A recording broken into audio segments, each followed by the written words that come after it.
Hi guys, it's Ben from Ben's Home Video here, where today we're looking at the second sight 4K release of the 1980 haunted house Amityville horror kind of rip-off. Yeah, I'm happy with that. The Changeling.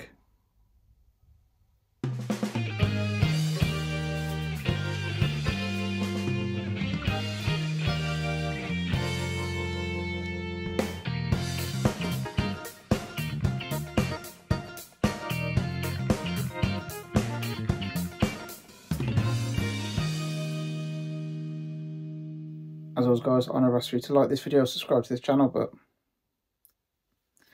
so packaging wise, it's literally very simple. Very simple. Yeah, it's nice artwork, but it's nothing special. And this is the bare bones release, so it is literally that. We've had a good run with second sight release. I haven't checked out Martin yet. I have got it, but I haven't watched it. But every other second sight release on 4K that I've watched, pretty spectacular. Let's see if this can hold up to their high bar they've set. So it's 5.1 DTS HD master audio. Fine. It's vanilla HDR10, not 10 plus or Dolby Vision, and it was mastered to 1000 nits. It sat about 85 to 90 megabytes per second on the bitrate, which is very healthy. Straight off the bat, it's like fucking wham. There's your grain out the wazoo. It's too much grain, but you're having it anyway. So if anyone knows this film, you'll probably know why there's so much grain at the beginning. I feel like it could have done with just a little bit of touching up. I don't normally advocate for that, but that was it was a whammo. Like, I thought this film was going to be shit. But no, it cleared up later on, within about 5 minutes. It's still quite a grain heavy film, but I don't know, that first 5 minutes, man, you think you're in for a bad time. Black levels, most of the time are good. Some of the times aren't. The times they are good, they're very good. The times they're not, quite poor. It's quite a muted film, in the sense of, not that it's like a dull grey kind of film. It is at times, but there's reds and stuff, but they don't pop. Whether or not that was a choice or they've just done a bad job, I don't know. Like, he's got like a red sweater or jumper or cardigan or some shit, and it kind of is like looking at a Blu-ray. There's nothing wrong with that. It's a lovely looking film,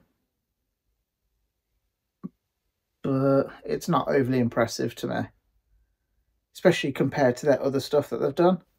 So I don't know. It's a hard one. It's not overly contrasty either.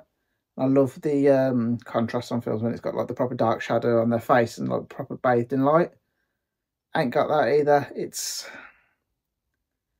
I haven't seen the second sight Blu-ray, but it feels like it might not be a big step up. I don't know. Anyone that's watched the Blu-ray and then the 4K, please let me know in the comments if it's worth stepping up, but I don't think it is so far. The 5.1 track, I think, is the same as the Blu-ray. I don't think they've touched that up. I think it's just, they've got 5.1 on the Blu-ray. I think this is the same. It's okay. The dialogue's set quite far back. Well, I would have liked it a bit more forefront. The surround channels at first seemed really weak. Whether or not I was expecting more or just got used to it, I don't know. But they seem to kind of come into their own after about 20 minutes or so. But what they did well, which I like, because obviously old films don't need to be all swirling around and everything. It's nice if they are, but they don't need to be. It seemed to be, to me, like a stereo track with ambience and a few effects in the rears. There's no LFE at all. Not overly bassy, full stop, which is fine. But yeah, it was nice having that stereo and then just like a few effects of a bit of music and stuff in your ears, which was used nicely, but nothing special. 3.5 out of 5. I think that's fair. Like I said, it's lovely looking after the original 5 minutes with the grain, but it's just like a really nice Blu-ray to me. It doesn't feel like there's much HDR, it doesn't feel like the wide colour gamut was used well. It's nice. They probably could have done better. And without sounding horrible, it does feel like they've put the B team on this one, maybe.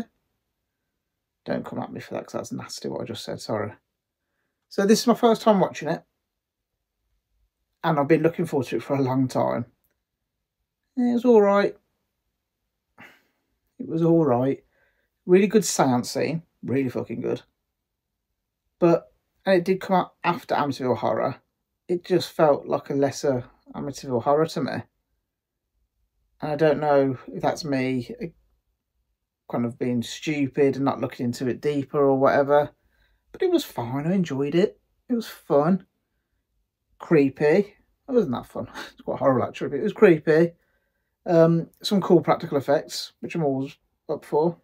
At first, it's got quite a lot of daytime scenes. And I don't know why. I really appreciate that in horror films. Like, it gives you almost like a full sense of security. And makes it almost scarier, especially if it does get dark later. Don't know, like Midsummer had that feel to it, even if you don't like Midsummer. I like that it was quite daylight based, and I don't know, it has a creepy feel to it. But I'm going to give it a 3.5 out of 5, which is pretty solid still. But it wasn't as good as I wanted it to be. But yeah, if you've never seen it, it's definitely worth a watch at least once. And as always, guys, thanks for watching.